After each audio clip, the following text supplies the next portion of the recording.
And now it's time for the Alivast Oracle! Dun, dun, dun, dun, dun, dun. Hey!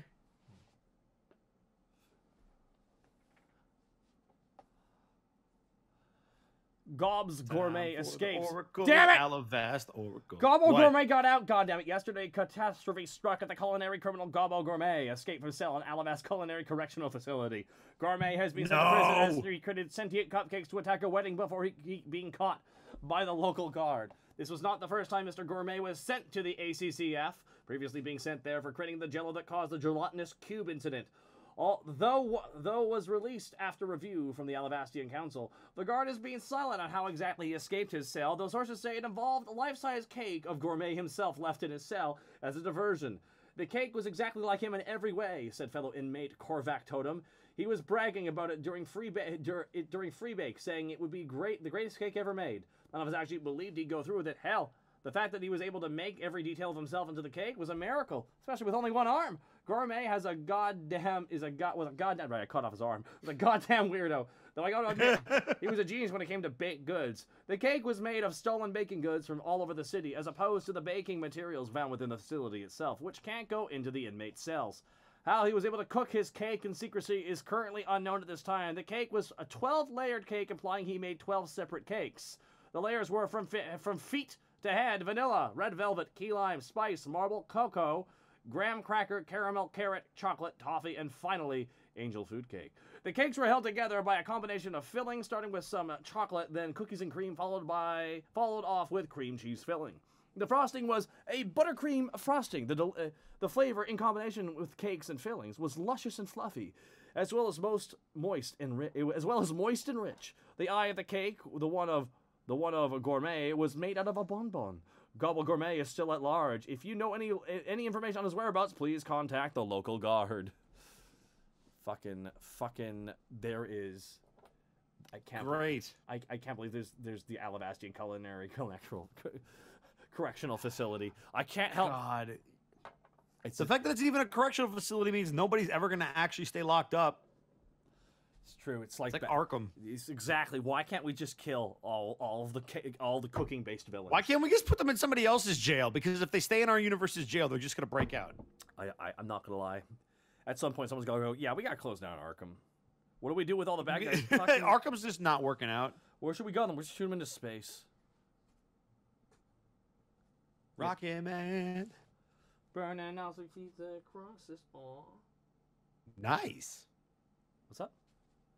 I said nice. All right, you gotta pick one now. I know the one they want me to read. What? Have you seen the article yet? No, not yet. Then There Were Two is the one that I'm sure they want me to read. Okay, read it then. It's short. It is short. This is gonna hurt. After many weeks of ups and downs, we are finally at the end point in this year's jousting championship. Many competitors have fought for the glory only to fall short. Out of all of the skirmishes, only 2 men rise to lay claim over the title of champion.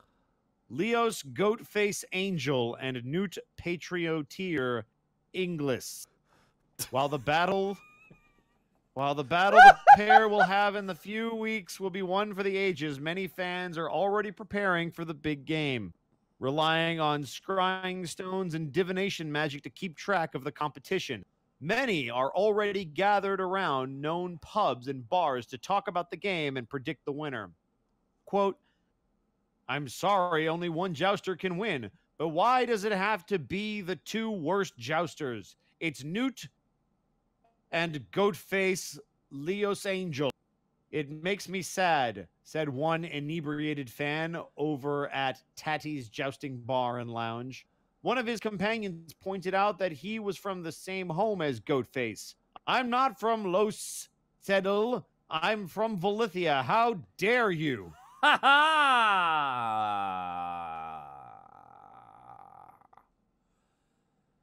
Are you ready for the halftime show? I'm not ready for the halftime Maroon 5! I got moves like Jagger. I got moves like Jagger. Is that the song they did? That's one of them. Oh God, Jagger's That's gonna show up. Levine You know he's gonna. Jagger's gonna show up. You think? Oh yeah. What's that NFL money, baby? They're referencing football because Bosco's a very, very screw Maroon 5. I'm watching halftime Heat. Wait, there's more. Yeah. Wait, there's more. Page 7. I'll Yeah, watch. there's no page 7. Sorry, Lightward. There's no page. I'm not reading page 7 regardless because I don't care. That's true. We gotta read the letters of the Lady of Livrosea. Oh man, it's Lady.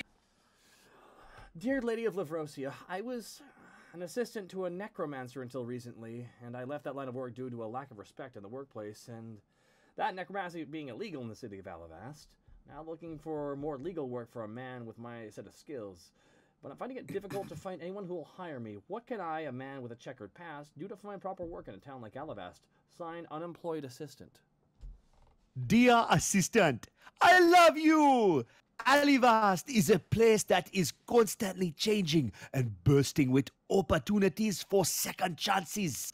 I have heard many stories of people who have been able to turn over a new leaf in Alivast. Perhaps you have heard of the Grudar Bloodtooth, who was known as a pirate. But when she reads Alivast, she was able to explore her true calling of interior design, since the constant construction and reconstruction gave her an opportunity to practice those skills. With your skill set, you might be able to find great work making pickles or curing meats. Or you might find a great fit working with tanning hides and making leather. Oddly enough, talking to the clergy of Hoketh may help with the job leads. Working as a mortician and doing embling work is another field you could explore. Good luck! That's a good reference to one of the NPC characters. That's good. I believe it. Gregor, what's up? What's up, Gregor? Okay. His entire head. Oh my God. His entire head opened up like a like the thing from John Carpenter's movie. Dear Lady of Livrosea, my boyfriend is wonderful. He's honest, caring, gentle, and loving, but he's a little passive. Sometimes I wish he would just sweep me up in his arms, hold me tight, and be a bit bold. I mean, we haven't really been intimate, and I'm not sure how to signal to him that it's okay. I'm not completely inexperienced. I've had previous relationships that was physical, but my partner was the experienced one and initiated things. I'm now wondering how to encourage my current boyfriend that we could move in that direction. I'm still kind of fumbling around trying to figure this out. I'm not made of glass. Signed, Jittery Girlfriend. Dear Jittery, I love you! Your situation is not unusual. Part of growing in a relationship is determining when you feel comfortable being physical with each other. Your boyfriend sounds like he might be nervous, and a lot of inexperienced partners are afraid of pushing boundaries. I cannot emphasize communication enough. In a loving manner, let him know how you feel. And if you are ready to have a physical relationship, and find out where he is in the process. He may have some cultural or emotional barriers to overcome, and that's okay if he needs time. If you are wanting to be bold, make sure communicate this clearly. Give him permission. Describe the scenario you desire. Establish safe words. And have fun. Dear Lady, like a lot of people, I came to Alivast because this land offers new opportunities and freedoms. Where I grew up, I was always made to feel that what I felt was wrong, and how there was something wicked about who I was attracted to. Since coming to the city, I found that there were other people who had the same experiences and feelings that I had, and they were good people, and I wasn't some kind of freak. Seeing other people who have the same likes and quirks as me is really encouraging. I've even met a great friend who has turned out to be a wonderful match for me. What clergies might be willing to help make our union permanent? Signed, Fervent Fiancé. Dear FF, I love you! I am so glad that you have found someone that you want to share your love with. If your love is genuine, any temple of Livrosea would happily join you in marriage. I know that in other lands, there are some restrictions preventing the same sex or different races from marrying. but those rules aren't present here. Just be aware that many clergies will have some restrictions and traditions based on their patron gods, such as the ritual combat between Vetrion worshippers or the mountain treks of Avon followers that can prove difficult for people who aren't devotees of those faiths. Talk to some priests, and they will happily help you through the process. That was awesome, Bosco. When you always go, I Thank you, love I appreciate you. it. It's always good. I love you. It's so good. It's great. Did you want to read one more? You want me to read one more? What do you want to do? If you want to read one more, I really appreciate. Sorry, I got a headache coming on here, and I just with the things. Yeah, no You got worries. some ads. You got some let's- ads here. So why don't you read some of these wonderful ads made by the wonderful fans in the community? I will. Let's see. Let's go to All right. Say goodbye to scorched crocks and dirty dishes with new Scullery Crossbow. Just 3 boats from Scullery Crossbow, and that sooty heart is sparkling clean. Greasy kettles, thwack, thwack, thwack. And they're like new. Smudge steamware, thwack, thwack, thwack. And it's sparkling clean. Get your Scullery Crossbow today. Cleaning gun. Yep. Oh my God, there's so many wonderful things. Pip's quest line, gear up. Mysterious thefts, puzzle farmers. Also, zombies, gum up dentist guild. Fantastic. You want me to read Pips real quick?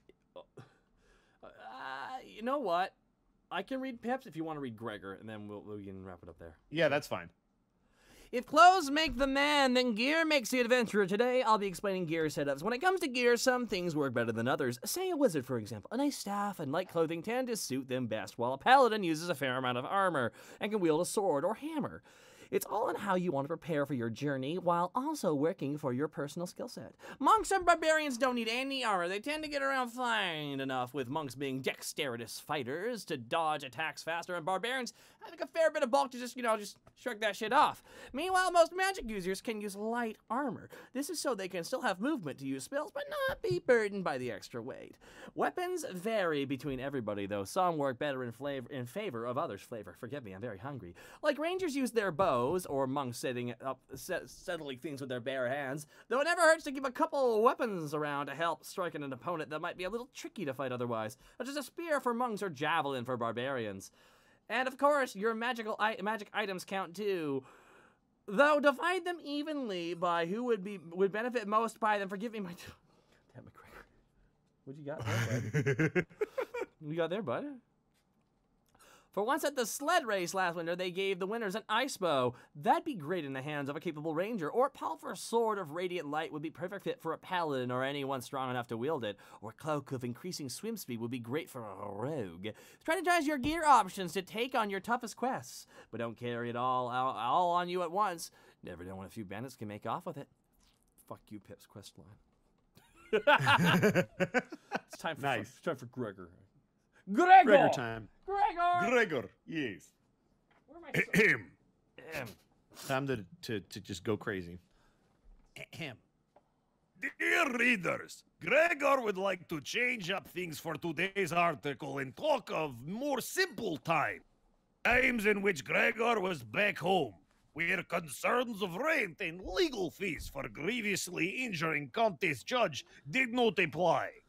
Gregor would like to speak of little Gregor, and when Spirit of Hunt was first installed. When Gregor was only on ninth spring, home village was still frozen from wintertime, cutting off both trade with others and mucking up hunting parties' ability to secure game. 'Twas difficult times, as food stocks were beginning to run low, and Gregor's family could only afford 3 meals a day rather than 3 feasts. Little Gregor himself was still unsure of what path to take in life, was out for a stroll along village beach when harmonious call came from sea. Gregor heard majestic call. Gregor spied beauty of form as creature rose from waters To say Gregor was awestruck is disservice to magical time. First sighting of beast was for small Gregor. As in middle of village bay rose great Simus! Simus are portents of god omens, serving mighty Uspa as sage eyes and sounding councils who roam world to speak of surface people's going-ons. To gaze upon such venerable beasts is to invite prosperity for self and family for generation. Simus swarm triumphantly in waters, light shining down from sky from a halo around them. Visage freezing little Gregor in place, only two gapings. Older hunters, meanwhile, take chains to shoot arrow at moose. Take another, then 12 more. One even throwing a few hatches at Simus as it scrambled before finally falling. It was spying Simus' flaccid form, filled to brim with arrows and hatchets, as hunters drag carcass into village center to cook that little Gregor came to most important revelation in life. Gregor wanted to do that shit too! To hold such strength and will to fell a majestic creature. Continued on page. Oh, that's awesome. Vin Smoke, I noticed your message. Which one's your character? Which one's your written thing? I forget. I'm forgetting everyone's. Pardon? I'm just trying to find out. Black Light McCree. Kenny Von Hammer. Kenny Von Hammer. Which one's Kenny Von Hammer? Kenny Von Hammer. All right, I'll read that. Yeah, Tools of the Trade. I'll read this one. 100 bits. Thank you, Vin Smoke. Tools of the trade? No, I'm gonna read it off. Don't worry. A farm tool often used for cutting grass to harvest wheat, but what many people usually do not know is the tool is deadly on its own right. In the fact that not only is it very sharp and it has the potential to do really bad harm to whoever meets the bad side of its blade, it's known to be associated with many dark and evil forces. But then again, there are people who use its force for good. Take Lady Isla, for example. Though she may have a calm and carefree lifestyle, she wields this thing with the utmost respect and stature. Though some are just made with steel and wood, there are some out there that may be made of, older materials. So whether you choose to use it to farm or slay your enemies, the scythe is always a great tool for the job.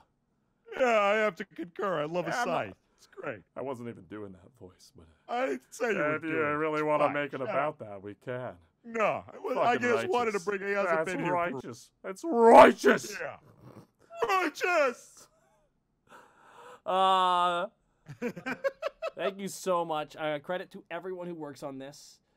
Alcoholic, Saichi Evie, Boom, 1327, The Threadweaver, Alpharax, Blackleg, McCree, Fuzzy Wolf, Froggy's Mom, Jim the Rabbit Cow, White Suit 47, and Ralberg. Guys, definitely check out the Alivast Oracle.